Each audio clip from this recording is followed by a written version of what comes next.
नमस्कार, city times news में आप सभी का स्वागत है। और जैसा कि अभी मुद्दा उठा है सूरत के अवध टेक्सटाइल मार्केट में, जो कि ओजियार आलम नाम के किसी व्यक्ति ने अर्जुन सिंह बनकर शायद वहाँ पर धंधा या व्यापार चलाने की कोशिश की, जिसको हमारे देश के प्रसिद्ध विश्व हिंदू परिषद के माननीय सूरत के प्रांतीय अध्यक्ष ने नरेंद्र भाई चौधरी ने उनका जो मुद्दा है उजागर किया है। तो क्या है, हम नरेंद्र भाई चौधरी से ही जानते हैं और पता करते हैं क्या मैटर है, क्या नहीं, सही क्या है, गलत क्या है और ये केस किस मामले में जा रहा है, वो सब हम जानने की कोशिश करते हैं। तो नमस्कार नरेंद्र भाई। पहला मेरा एक सवाल है कि आपको पता कैसे चला इस व्यापारी के बारे में कि ये कब से क्या कर रहा है? एक्चुअली में जब हम ऐसे फील्ड में होते हैं तो हमारे भी मतलब सारे सूत्र होते हैं, उपवीर होते हैं, अपने कार्यकर्ता यहाँ एक्टिव रहते हैं मार्केट में। हर जगह हमारे कार्यकर्ता हर फील्ड में, चाहे वो स्कूल हो, कॉलेज हो, व्यापार हो, हर जगह हमारी विचारधारा के लोग तो होते ही है। तो जब कुछ ऐसा होता है तो उनके सामने आता है तो कहीं ना कहीं से हमको इन्फॉर्मेशन मिलती है। और इसमें जब हमें पता चला, हम उसका नाम नहीं ले सकते, ये जिस दिन हमने रेड की उसके 20-25 दिन से हम उसके पीछे लगे हुए थे।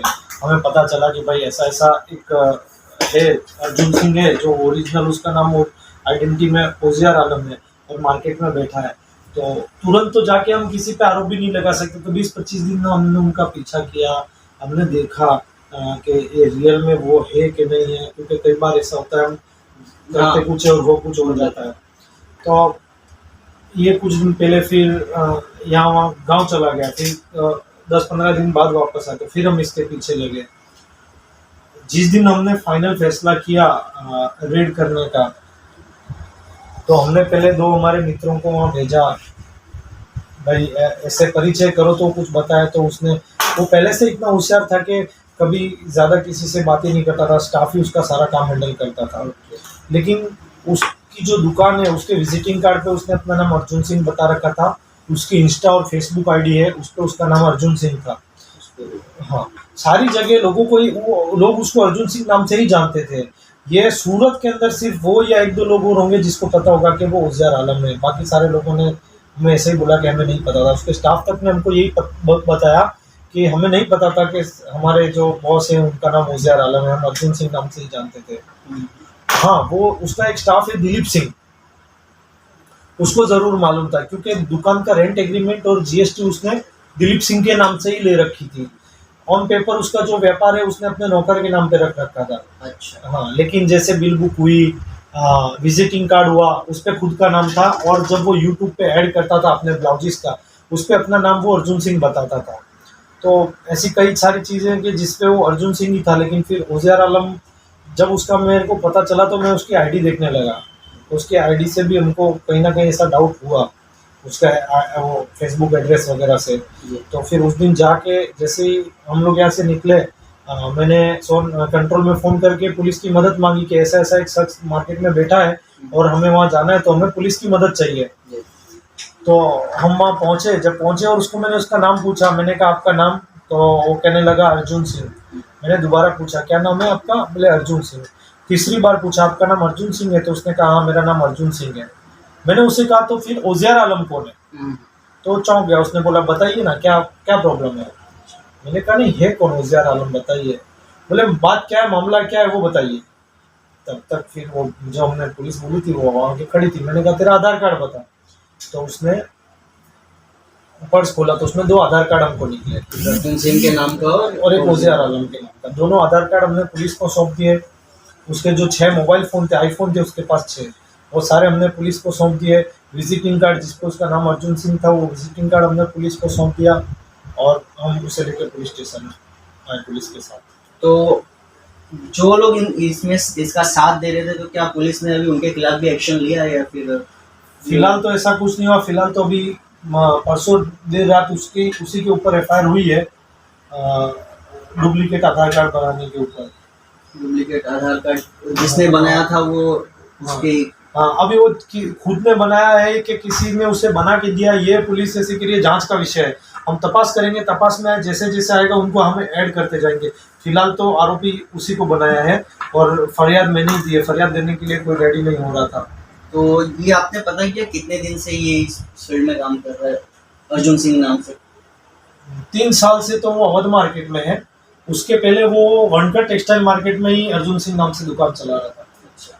तो उसके और 2 स्टिचिंग की फैक्ट्री से उसकी बाटें में। अर्जुन सिंह के नाम से किसी ने रेंट एग्रीमेंट या दुकान का कोई एग्रीमेंट ऐसा बनाया? कुछ नहीं, वो बहुत शातिर था, उसने सारी चीजें अपने नौकर के नाम से बना के आई। नौकर क्या था वो, हिंदू था या वो हिंदू था, हिंदू था। हाँ, राजस्थान का दिलीप सिंह। अच्छा, अच्छा।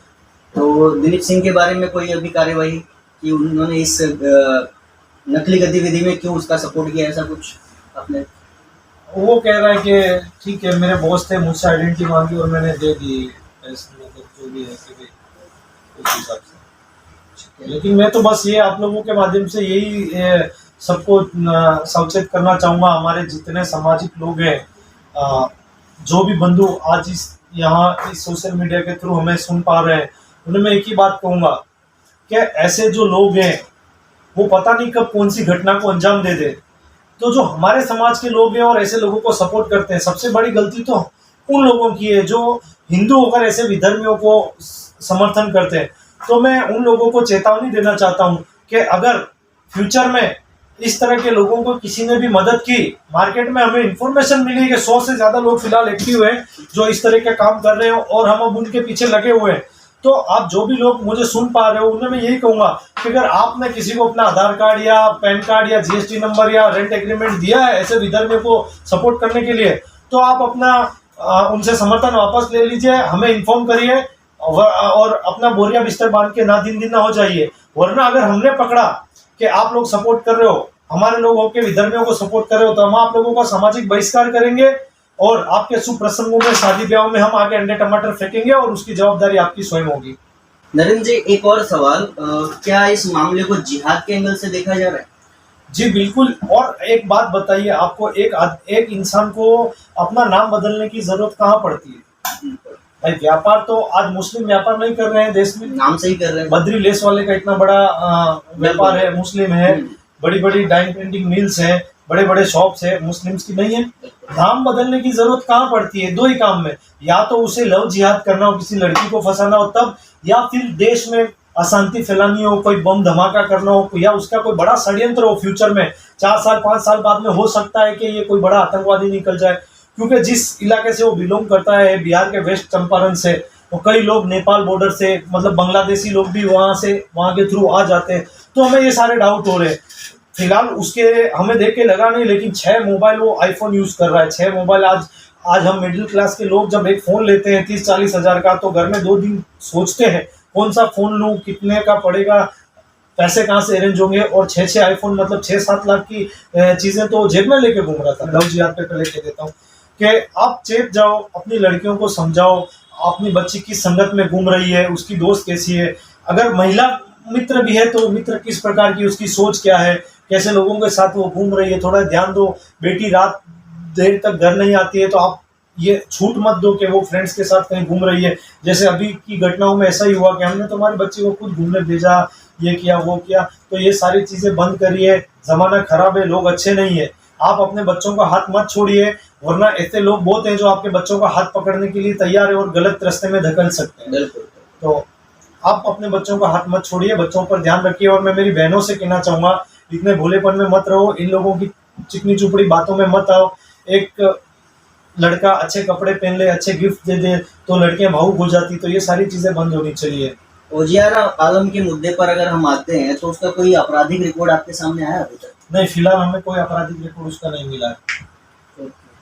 तो सर, एफआईआर के बाद पुलिस ने क्या उसके घर पर कुछ संज्ञान लेने की कोशिश की कि कहाँ रहता है, किस तरीके से, वहाँ से क्या ऑपरेट कर रहा है? हमने सुना वो भाटेगा में रहता है, हमने पुलिस को इन्फॉर्म कर दिया है। अब आज उसको कोर्ट में प्रोड्यूस करके पुलिस अब आगे क्या कार्रवाई करती है वो देखने का विषय है। अगर पुलिस नहीं करती तो फिर हम वापस इन्वॉल्व होंगे, वापस ये सारी चीज़ों की मांग करेंगे। हमने पुलिस को सारी चीज़ें बताई है, हमने कहा भी है यहाँ उसका घर है, आप इन्वेस्टिगेट करिए, उसकी 2 स्टिचिंग फैक्ट्रीज है, वहाँ वो क्या कर रहा है क्या नहीं है, हमें सिर्फ इन्फॉर्मेशन मिली है तो आप वहाँ जाइए। ओजियार आलम सर मैरिड है या अनमैरिड है? अनमैरिड है। अनमैरिड। हाँ, उसने जहाँ तक हमें बताया। तो फैमिली के साथ यहाँ पर रह रहा है? यहाँ वो अकेला रहता है, उसकी फैमिली उसका ऐसा अकेला बिहार में।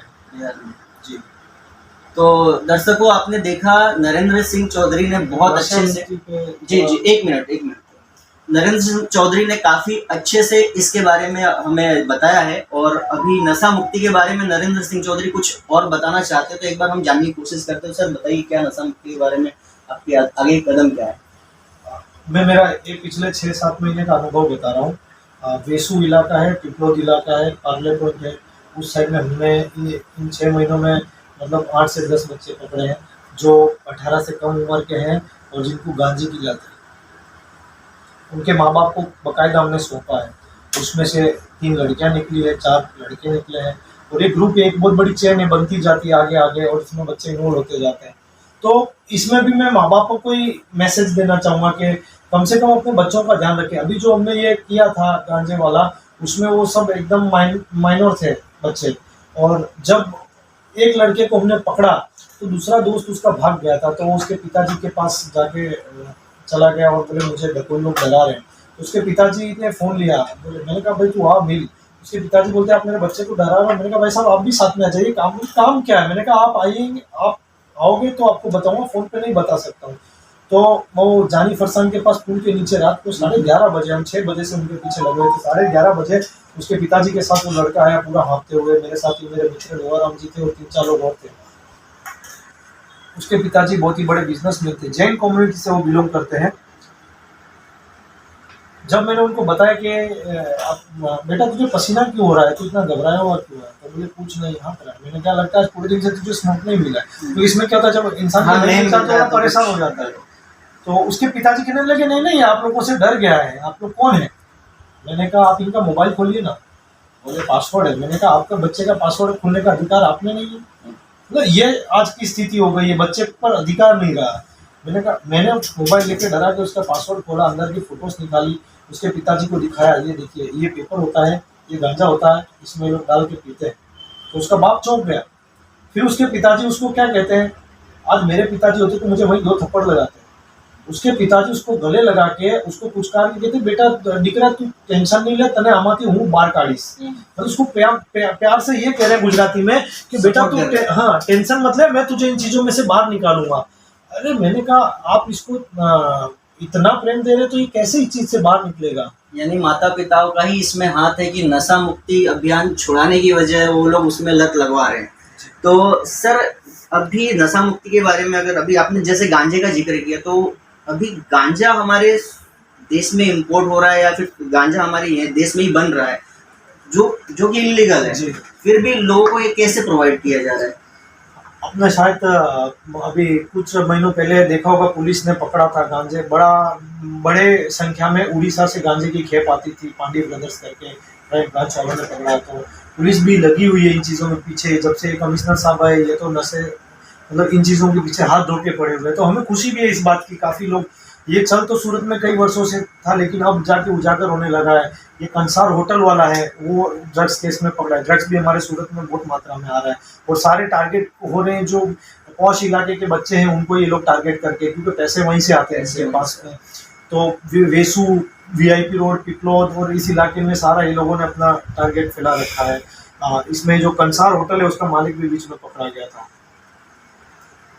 धन्यवाद नरेंद्र जी, आपने बहुत कीमती समय निकालकर हमें ये डिटेल्स बताई, ये जानकारी दी। सिटी टाइम्स न्यूज़ को आपने ये जो डिटेल्स बताया, इसके अगेंस्ट हम भी के जिहादी मानसिकता के खिलाफ हम लोग भी एक अभियान चलाने की कोशिश कर रहे हैं। तो उसमें हम सभी लोगों का साथ चाहते हैं, सभी दर्शकों का साथ चाहते हैं, और सभी दर्शक हमारे चैनल्स को देखते रहें और नए नए अपडेट पाने के लिए हमें सब्सक्राइब करें। धन्यवाद।